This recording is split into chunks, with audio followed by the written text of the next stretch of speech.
Good afternoon, everybody. My name is Garrett Schmidt, and I am the managing editor for ACO Exhibit Hall. And I'd like to welcome you all to today's live panel discussion hosted by Salient Healthcare called Gaining Market Share as a Benefit to Value-Based Organizations. We have a great discussion in store for you, so glad you're here. A few items of note before we get started is all attendees have joined today in listen-only mode, so you don't need to worry about muting your mic. That's been done for you. And I'd like to let you know that the webinar is being recorded so that you'll have the opportunity to rewatch the session or share it with colleagues, and hope you do so. And a link to the recording will be emailed to you following the presentation, and it'll also have the slide set that you can download there. So, and I'll send that out to you afterwards. Lastly, during the webinar today, you can submit questions, and we encourage you to do so to our presenters using the attendee control panel. And you don't have to do that during the Q&A session. You can do that at any time during the presentation. And we'll get to as many of those as we possibly can during the Q&A session at the end. We've got a lot to cover today. And while doing so, please specify if a question is directed to a specific panelist, and that'll help us. And the questions are being recorded, so even if we're unable to get to yours, we're going to make sure to follow up via email to answer them afterwards. So please, please ask away. Sitting on our panel today is co-founder and director of Cura Health, Miss Marsha Boggess, and the Chief Operating Officer of Palm Beach ACO, Mr. David Klebonis. Our moderator today is Amy Koch, the Principal Business Consultant with Salient Healthcare. And at this time, I'm going to hand it over to you, Ms. Koch, to get us started. Welcome. Thank you, Garrett. So good morning or good afternoon, everybody. And I'm really honored today to be joined by our two panelists to discuss gaining market share as a benefit to value-based organizations. So just a brief background on two of our panelists, or we'll go through everybody. So Marsha is the founder and managing partner of Cura Health Management, which is an enablement company for accountable care organizations and other healthcare provider networks in the value-based payment arena. And that company is now a division of HealthLinked, which is a corporation of Naples, Florida. She's also the managing director of ACO Health Partners, LLC, a Cura Health Management owned and operated ACO. She also works with a number of other ACOs under the company umbrella. So there's a lot of experience there with different organizations. Then we have David Klebonis, who began with Palm Beach ACO in 2012 as part of the original executive team. David has a business and technology background with a penchant for helping physicians increase their income through better processes, technology, and execution of value-based initiatives. Now, some of you might not know, but Palm Beach ACO is a physician-owned and operated network of approximately 325 independent primary care physicians and 175 specialist physicians. They're ranked first out of 548 MSSP ACOs nationally. And in 2018, they had shared savings of over $50 million. And since their start in 2012, they've had cost savings of $386.8 million. So a lot of savings under their belt. It's one very large ACO, whereas Marsha is coming from a more of a management perspective of multiple ACOs. Lastly, myself, my name's Amy Koch, Principal Business Consultant at Salient Healthcare. We work with a number of value-based organizations. We do have a large chunk of that business under the ACO model. And today I'll be acting as a narrator throughout the presentation to highlight our panelists' experience. And myself included, I've had quite a few years of experience with ACOs, MSOs, technology companies, and pharmaceutical consulting.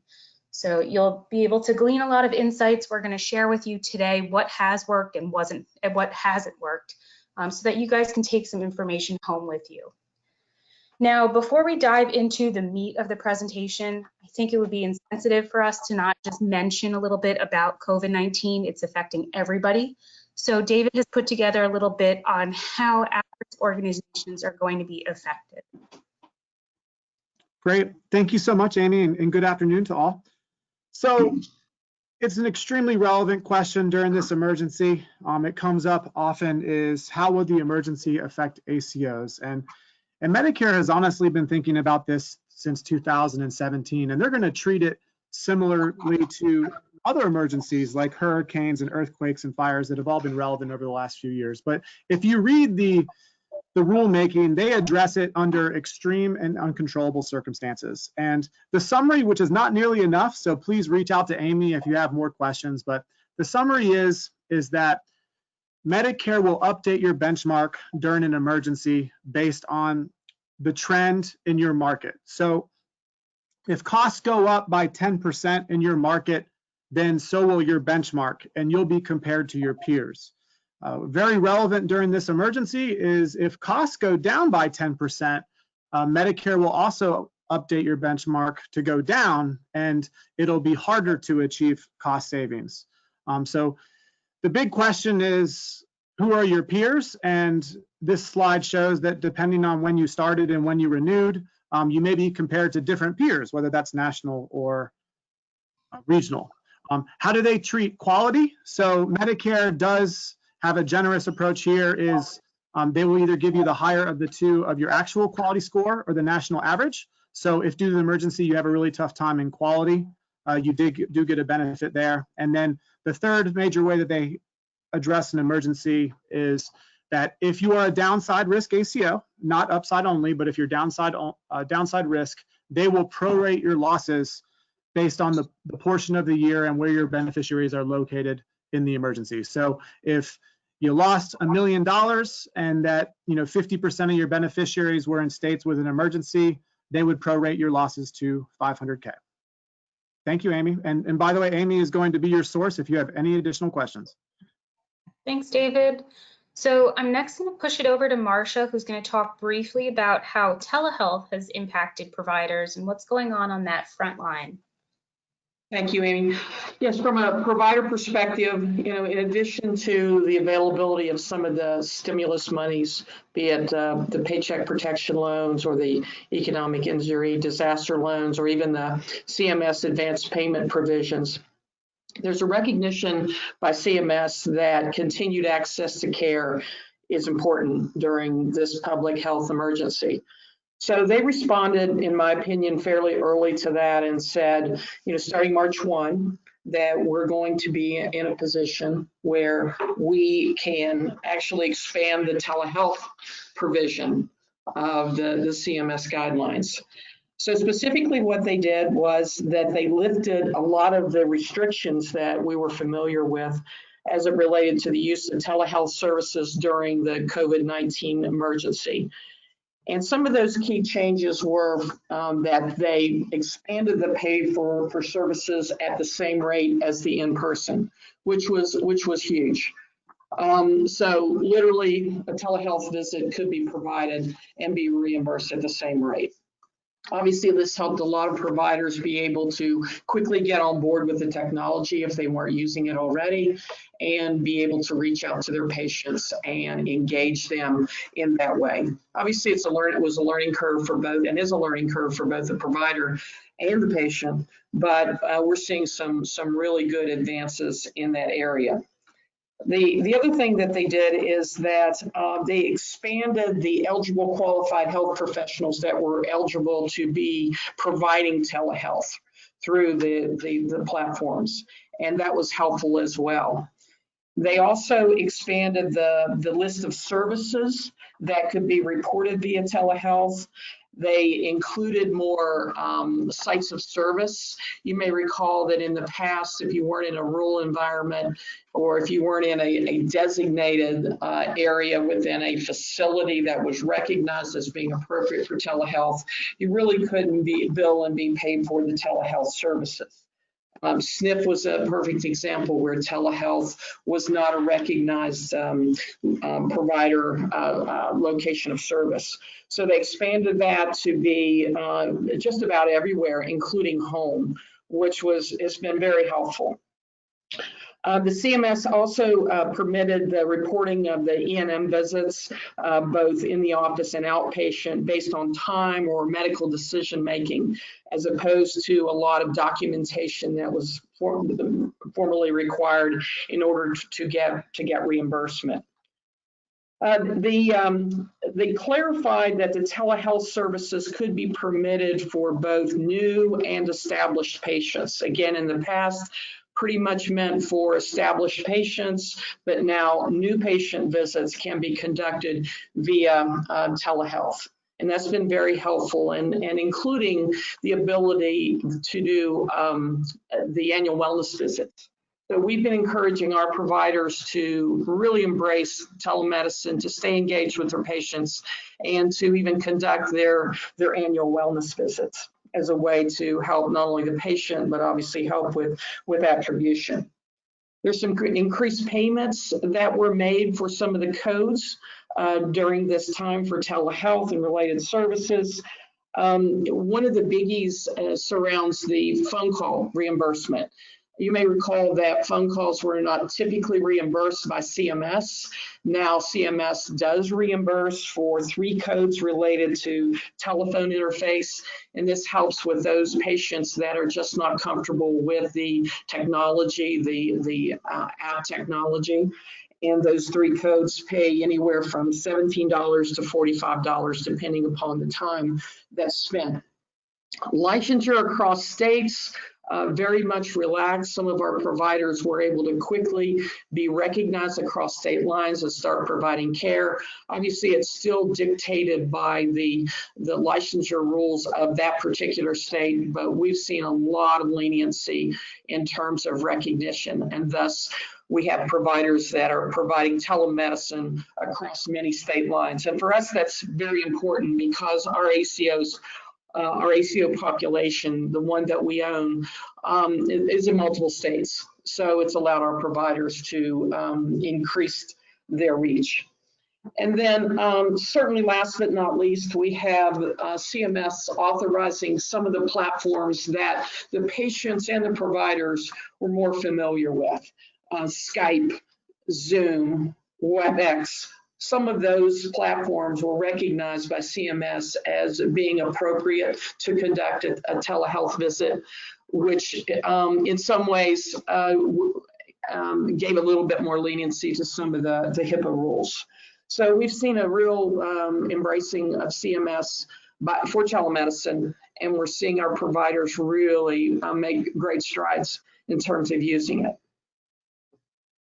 Thank you, Marsha. So I think you got a really nice brief overview of how COVID is affecting providers and just a little bit about telehealth and how that's being used. So let's get into the meat of our presentation, which we came for today. But know that you can ask us any questions about COVID. We're here to help you. So here is a slide. It's just showing you a bunch of headlines about mass consolidation, that we know that ACOs are joining forces. They're either being acquired or merged together, and that's just happening around the country.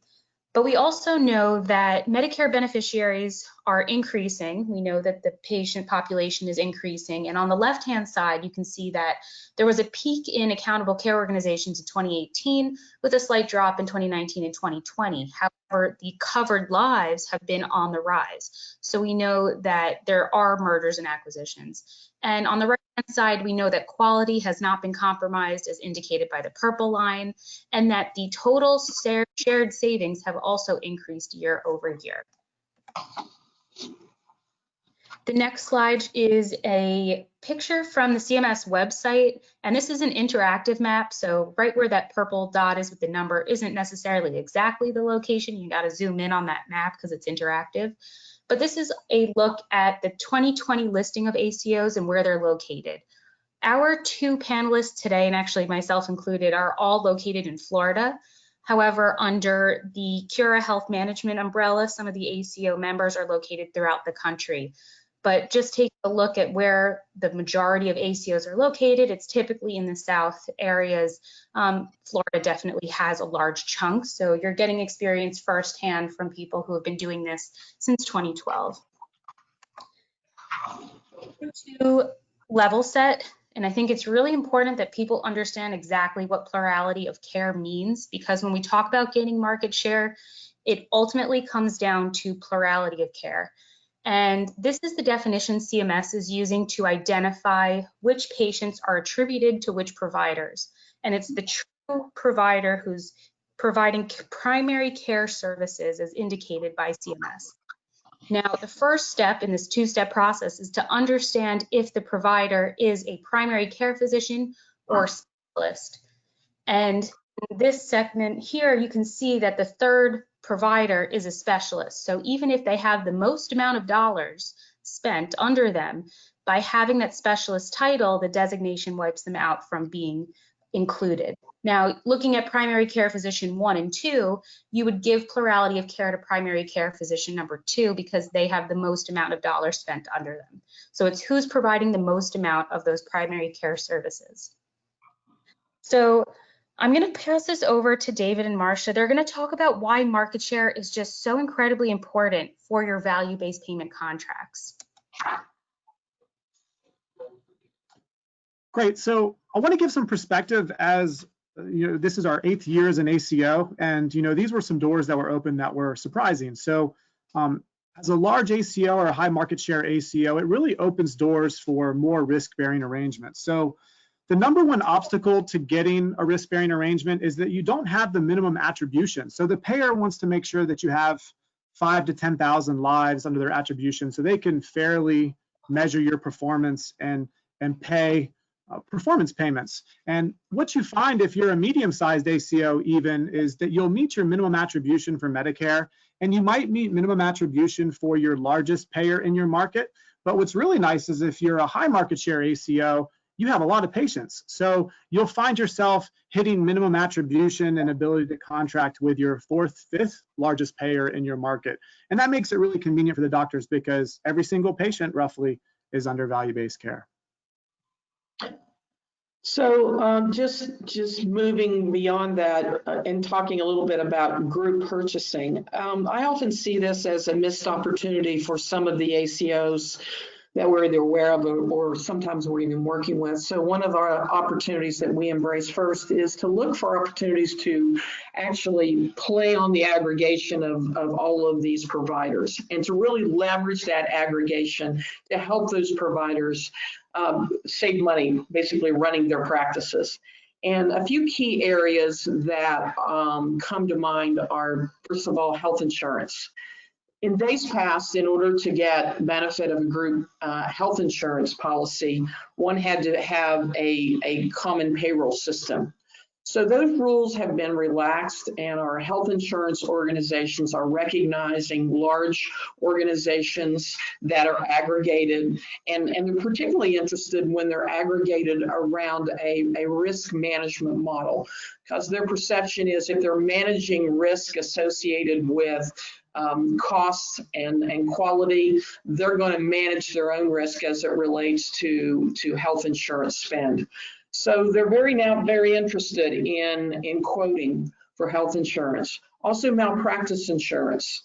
A lot of the malpractice carriers are also very interested in working with ACOs to provide better rates. And in some cases, the malpractice insurance carriers are able to actually qualify as a waiver partner to come in and help provide some services, help provide some of the some cost assistance with running the infrastructure. And it's really a nice alliance because, again, we're all working in the risk space.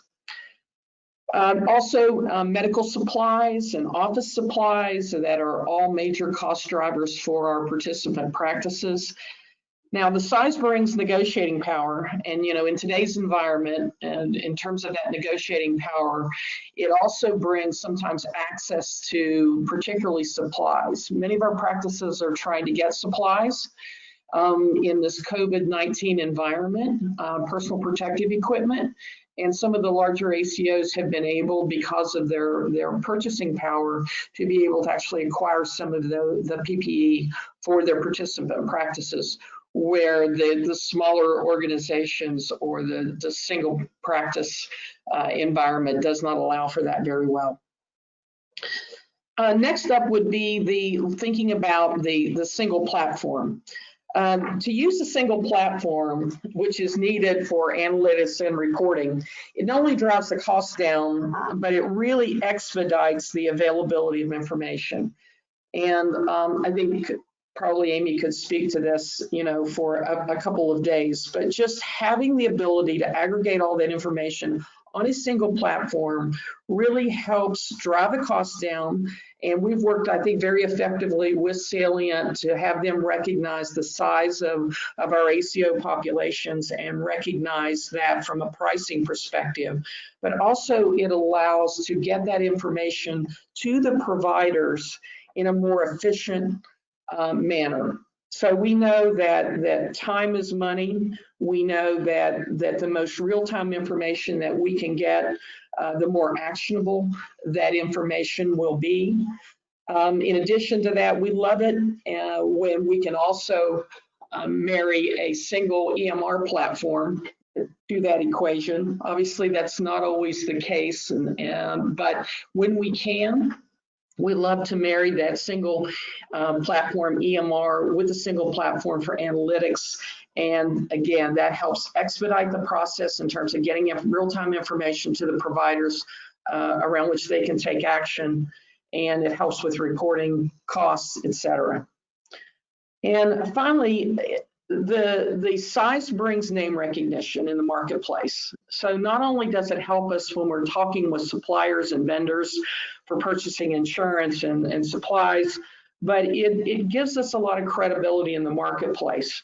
The third-party payers take us more seriously when we're larger. And because we represent to them the bandwidth, the sustainability and security, and not to mention the robust patient population that they're really looking for. So they feel more comfortable negotiating not only around fee-for-service, but often around the value-based programs, because they feel like that there's the ability to really succeed given the size of the organization. And just to jump across the slide deck here, finally, we all recognize that there are large upfront costs associated with starting an ACO. We started a couple of ACOs from scratch, and it's very, very cost and labor intensive to do that. So joining a pre-existing organization is often a very good solution to avoid that startup burden. And then the large ACOs obviously are able to share the ongoing cost of sustaining the organization and supplying the services to the organization. They're able to spread those costs across that larger population. So therefore, when it comes time for the rewards, there's a smaller per capita cost associated typically. So you're returning a larger share of that shared savings to the stakeholders when success does come. And I think these are all things that are very good selling points when you're trying to recruit a new tenant into your practice. Excellent points, Marsha. Now, our life changed when we became a meritocracy. So that means 100% performance-driven organization. So we've been beholden to really politically affiliated physicians or a very large group, and I've seen this hurt other ACOs. And when you're large, you can afford to part ways with a physician temporarily. And I can't overstate is how much it improves the engagement if you can take a pause, everyone kind of understands what they miss. And then when you pick up a year later because you're large and you can afford to, it really, really helps the overall engagement.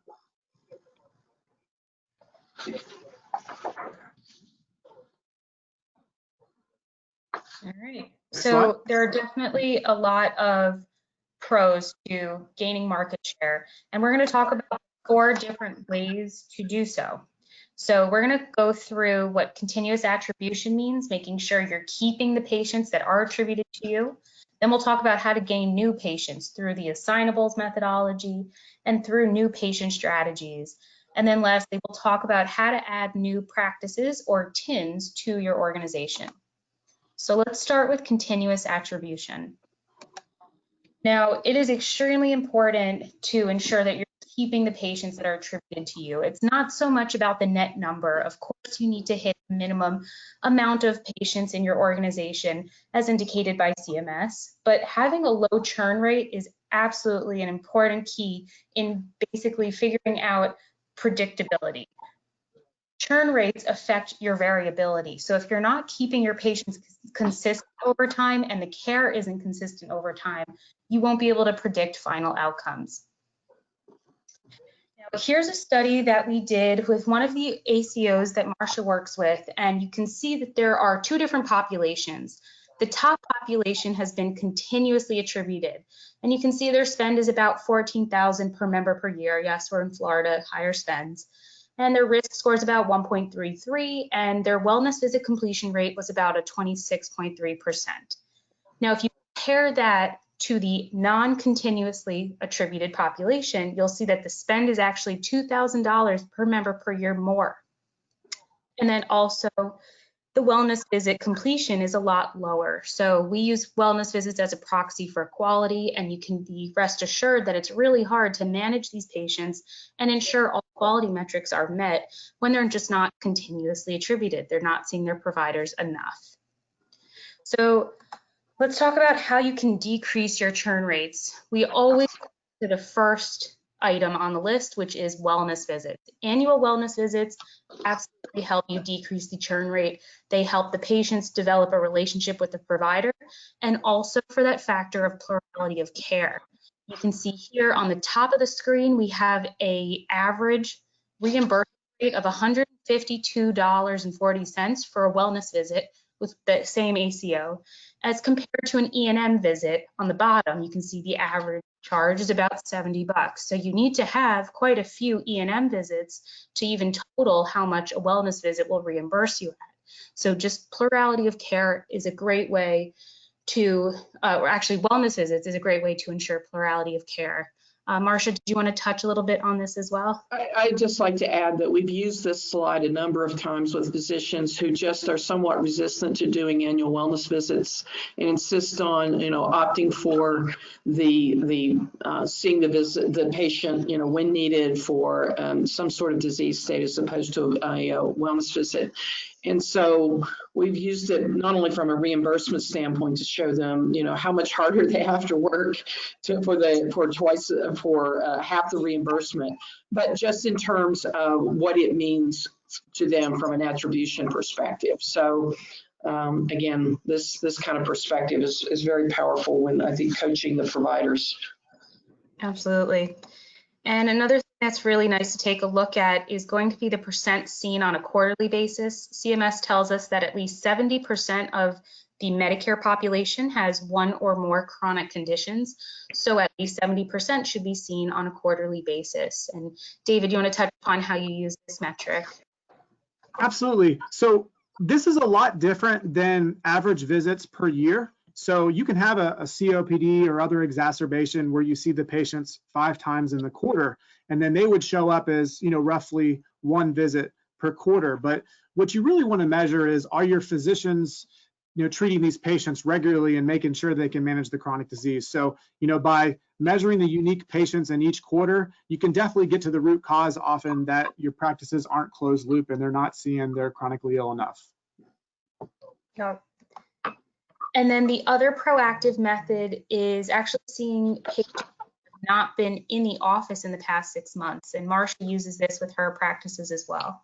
Yeah, we use this data quite a bit, and because we see this population as at risk, and from a number of perspectives. But the 2 key ones would be, we feel like that they're at risk of losing attribution for them. We haven't seen them in 6 months. We don't know what's going on with them from a health perspective. Perhaps we've not scheduled their annual wellness visit. So we need to really engage with these patients because of the attribution concern. But the second concern is perhaps we're not at risk losing them from an attribution perspective, but we're at risk of losing them from managing some chronic disease state or illness that they have. Maybe this is a patient that has a cardiac condition. Maybe they fall into that unmanaged cardiac situation where we would really need to see them at least once a quarter and make sure that the cardiac plan that's been put in place is really being executed. So this patient could be clinically out of control if they're in one of those categories. So we use Salient not only to give us this information, but also to give us more specific information about these patients to understand what are we doing for these patients in our practice? What has been their history? Are they part of our chronic care management program? Should we be seeing them, not only every 6 months or once a year, but should we be seeing them more frequently? Absolutely. How you maintain your current population? We're going to move into assignables, which is still the population that your providers are seeing, but they just haven't gained attribution yet because they haven't received that plurality of care. So a very quick definition of the assignables, it's if you take a look at the left side of your screen, you'll see all the patients that are seen in the practice. Maybe there's 1,000. And only through the plurality of care logic have a certain portion been attributed to your provider. So maybe 400 of the 1,000 have been attributed. There's going to be a leftover population that are still being seen. They just haven't had all of the services with that provider per se. So you could actually reach out to this assignable population to gain attribution, and they're already within the practice. So David's going to talk about how using the assignables can be really helpful. Absolutely. So when people hear grow their panel, they may think that they have to bring in new patients, but the reality is there's plenty of opportunity to grow your panel within your assignables. So, a statistic that we work on a lot is that 40% of our patients are won or lost just by one visit in a year. So that means that if we're able to use this report and see our patients one more time as medically necessary, we'll be able to secure the patients that are already assigned, as well as to significantly grow our panel. So we work a whole lot on this every year. Yep. So the next thing we're going to talk about is the new patient strategy. And some people, think about cherry picking when you talk about this, but we want to talk about what is the right strategy and how do you actually go about it. So David and Marsha are going to talk about some of that new patient strategy with you.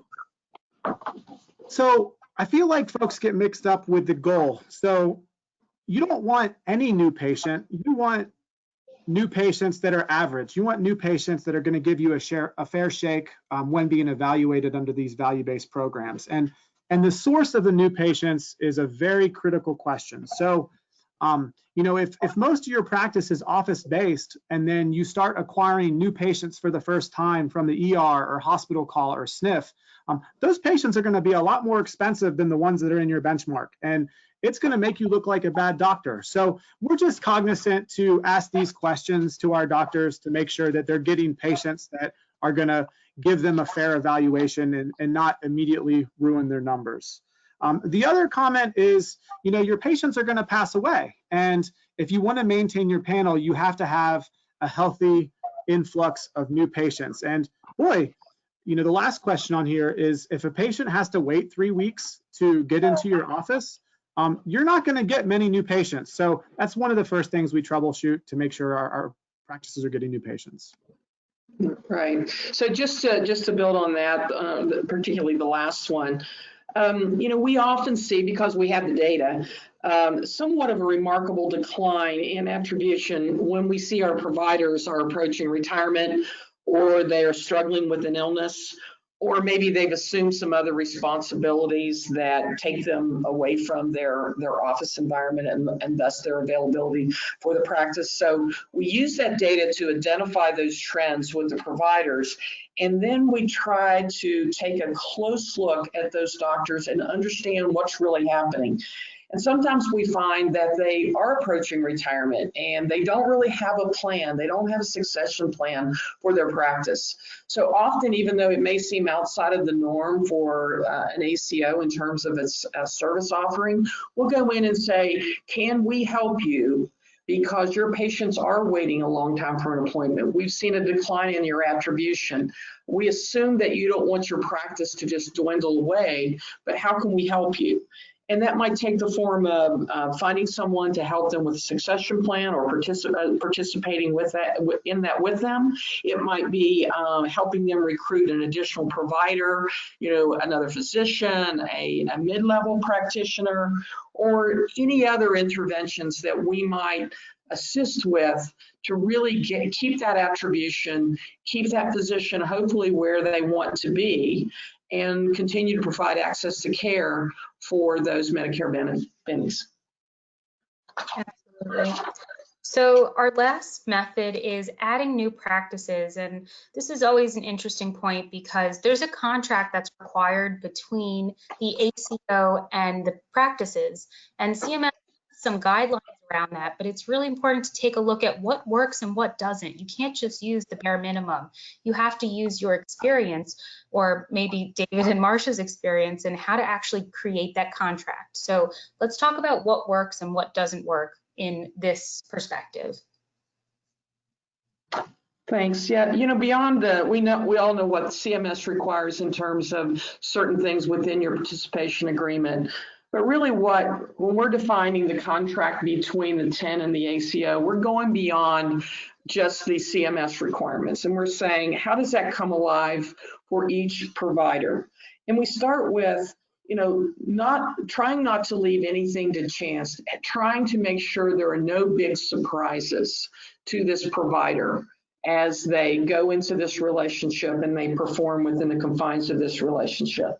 So we really try to make sure that each provider understands what their responsibilities are, what they can expect from the ACO in terms of support and guidance.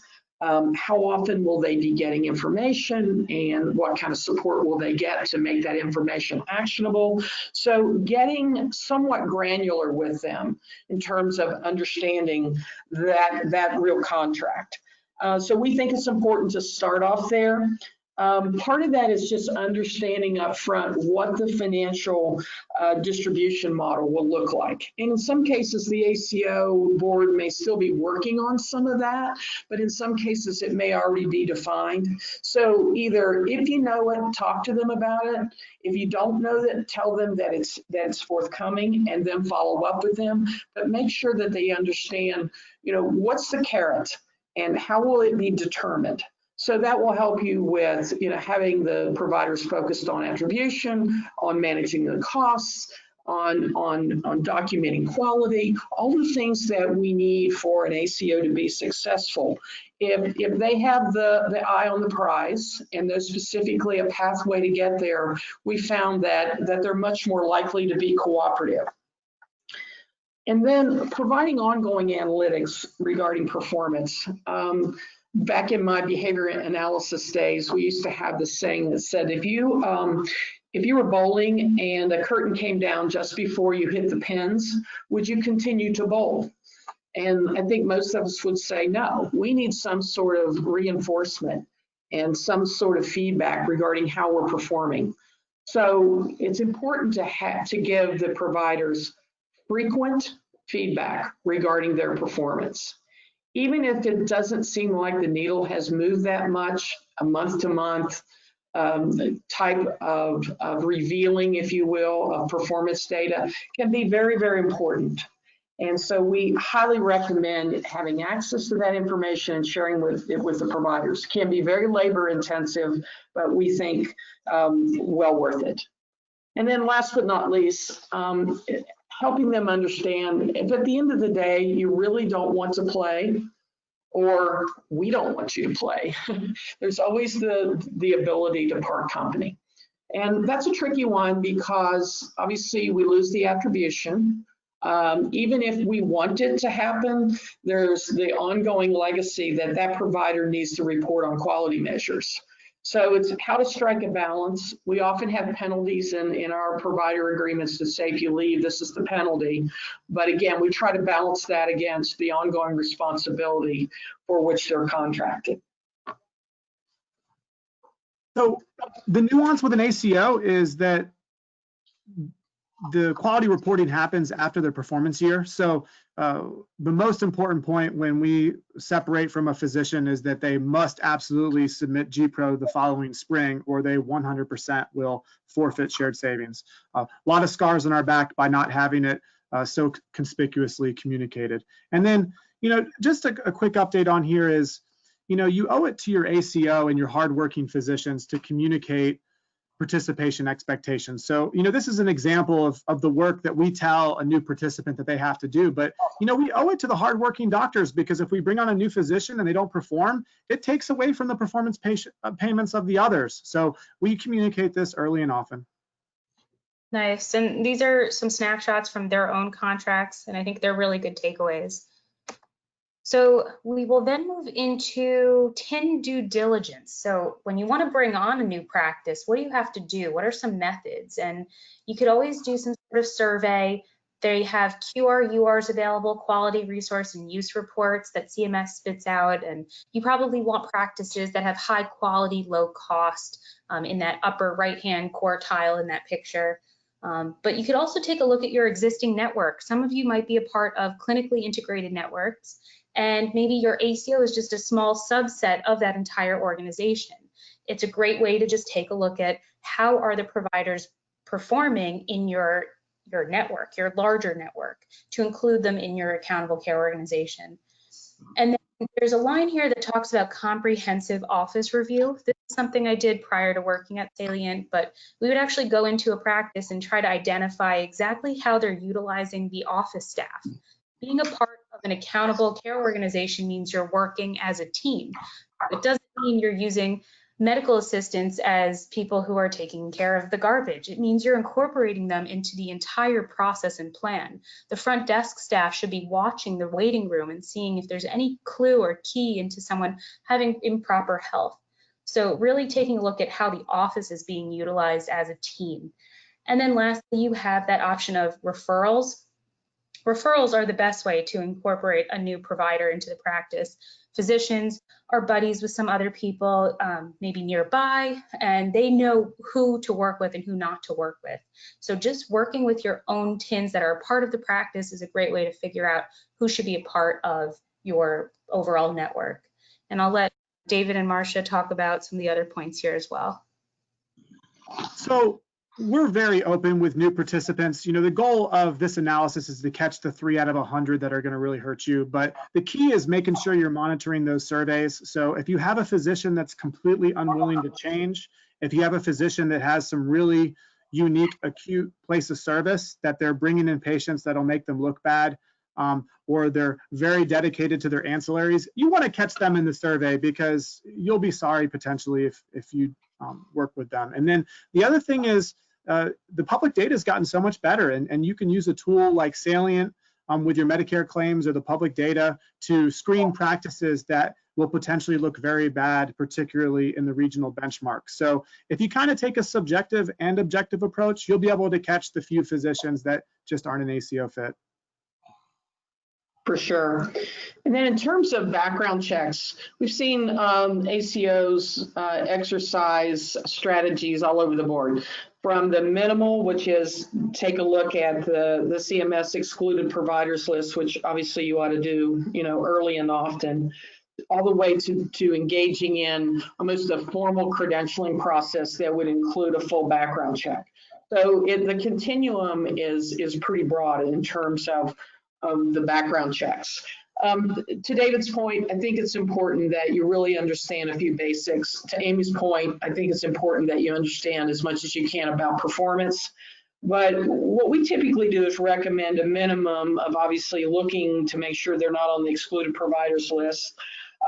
We also love it if we can get permission from them and we can do a peek into PACOS just to see if there's anything nuancy there that might come into play that could be problematic for the ACO. And then typically a malpractice loss run, which gives us a little insight to how they're performing from a malpractice perspective. Because keep in mind, that group, if you go back to one of the points we made earlier, that particular provider may be in the group around which malpractice insurance group coverage is being quoted. So it's important to understand that. Yeah, absolutely. So we're going to wrap it up with our future thoughts, and I'll let David take it away with the first point. So absolutely. So as soon as it says future, the disclaimer here is opinion. Yeah, don't hold me to this. But I feel like as a business model and, as a profession, ACOs, we have plenty of runway to perform. So, we're required to go risk now. So, it's really our role to take these next 5 or 6 years to take advantage of the better incentives and to really perform under downside risk. So I think the program will change slightly, but really it's just up to us to perform and make sure that the Medicare program stays afloat.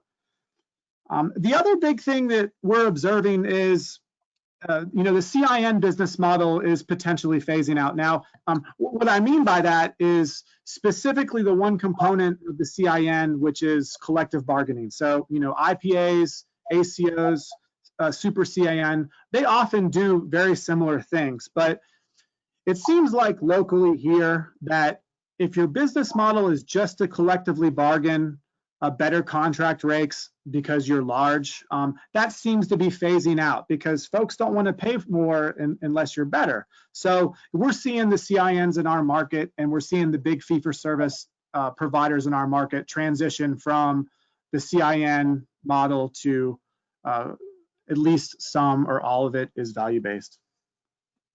I would agree. And then from my perspective, I think we'll continue to see telemedicine play a big role in providing access to care. Obviously, many of our providers want to get back, many of our patients want to get back to an office-based environment, and that's most ideal, we believe, in terms of really providing the highest quality of care. Is face-to-face, true face-to-face access with the patient, but we think it's here to stay. And we think that it's a lot of it will help us with regard to being able to maintain a more ongoing relationship with that patient, more frequent check-ins, more frequent ability on the patient's side to ask questions that will keep them from going to the emergency room and thus being hospitalized, et cetera. Post-acute care is going to be a biggie. It's a biggie now, and it's kind of like the golden ring going forward. We believe how to manage costs, how to manage care in the post-acute arena, and then the emergence of remote patient monitoring, technology-driven, but how to take care of that patient remotely, and obviously telemedicine is a piece of this. But having access to ongoing vitals. Having the ability to remind patients so that they're more compliant with their care plans. We think that is taking off, and it will continue to get traction as a way to deliver care. Thank you, Marsha and David. So that leads us to questions. Garrett, do you want to take that away? All right. Thank you, guys. Again, that was very, very helpful and informative. We did have a number of questions that came through. And so I will, in no particular order, I don't think we're going to have time to get to all of these, but I'm going to go ahead and ask as many as I can in the allotted time. The first question is, are there any strategies for managing across state lines, and how do state laws interfere? Okay. Some of our, I can take that one, start.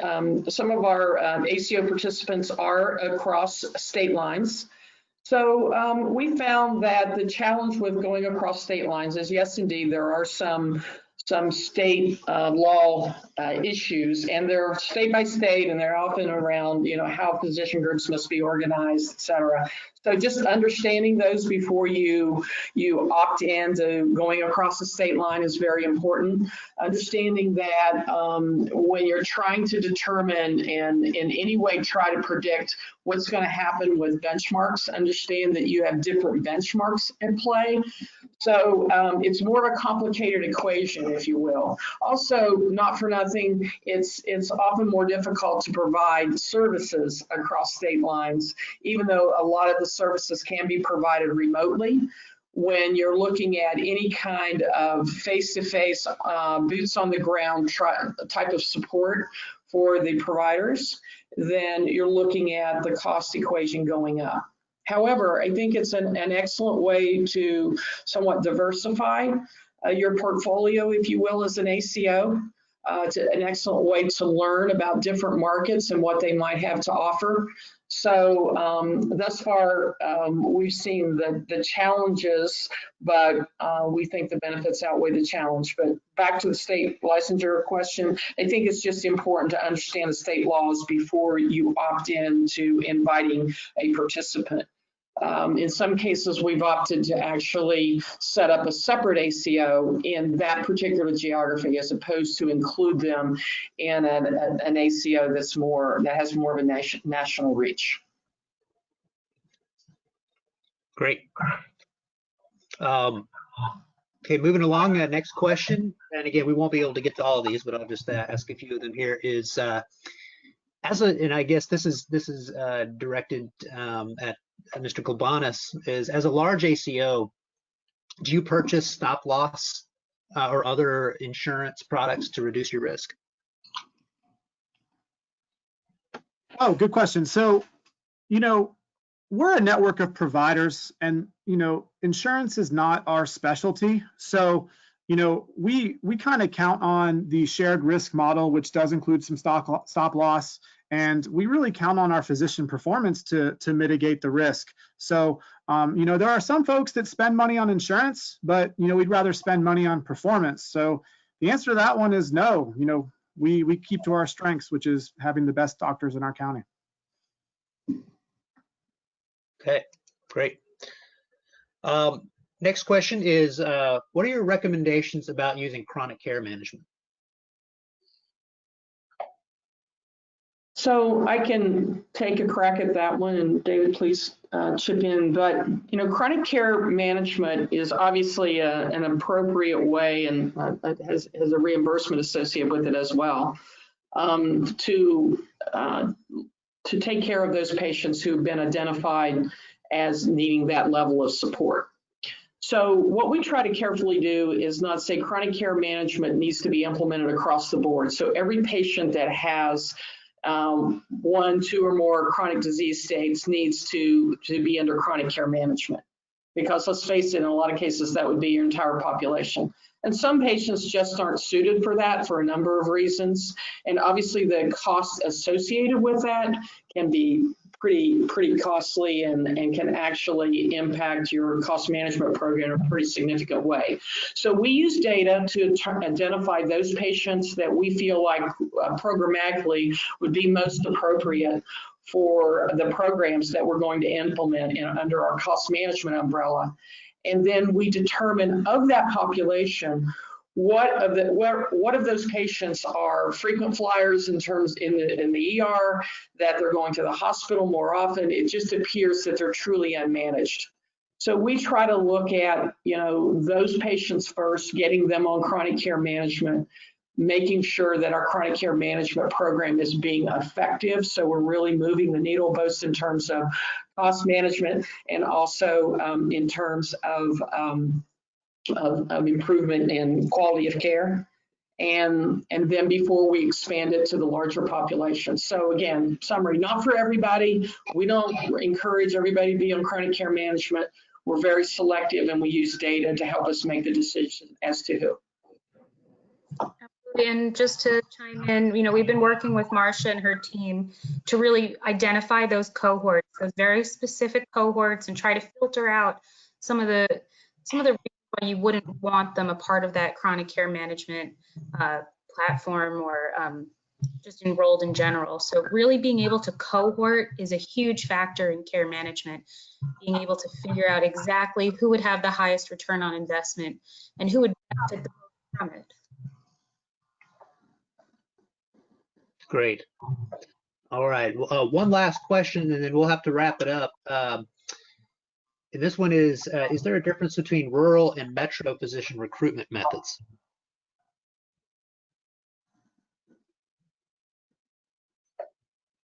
Marsha, you want to take that one? Sure.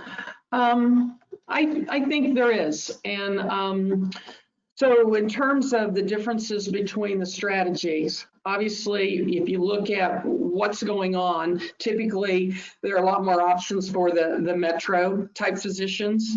And the way that they deliver care often is a lot different than it might be in a rural environment. The options around referring physicians and facilities, et cetera, is a lot different. So we really try to look at, once we've identified that a practitioner would be appropriate for ACO, try to look at their patterns of practice. To whom are they referring? What's driving most of their spend? And is that because it's their only option for that geography, or is it because that's their preference? So I think that with the rural physician in particular, I think it's a little more challenging, because if you're trying to change certain behaviors, certain practice behaviors, or certain referral behaviors based on quality and cost, the options may be different. So I would say that the rural physicians in some cases need an ACO the most, but in terms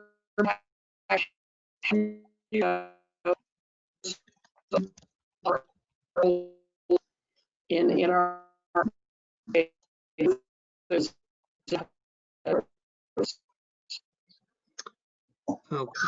Okay. I think we were having some sound issues there. Thank you, Marsha. We're going to go ahead and wrap up now. And unfortunately, we are out of time. We had a lot of questions that came in. So thank you again to our panelists and to Amy for moderating that. It was very, very good and very useful. And for the questions that we weren't able to get to today, we'll make sure to email you afterwards and answer your question accordingly. As we conclude, I'd like to encourage you to visit the Salient Healthcare exhibit booth at acoexhibithall.com. And you can learn more about them there and connect with their team. And this is open 24 hours a day, 365 days a year. So come and visit them there. And also at acoexhibithall.com is where the recording of today's session will be and the slides for download in the reference library there. You can search for webinars. Lastly, if you have any specific questions for Mr. Klebonis or Ms. Boggess or Ms. Koch or the Salient team, their contact information is here on the slide, and feel free to make a note of that and to contact them directly. They'll be happy to follow up with you for further discussion. And we'll leave this up here on the screen for a couple minutes so you can get that. But thank you all so much for attending. I hope that you found today's presentation informative and helpful, and hope you have a great rest of your day. Stay safe and stay well. Thank you.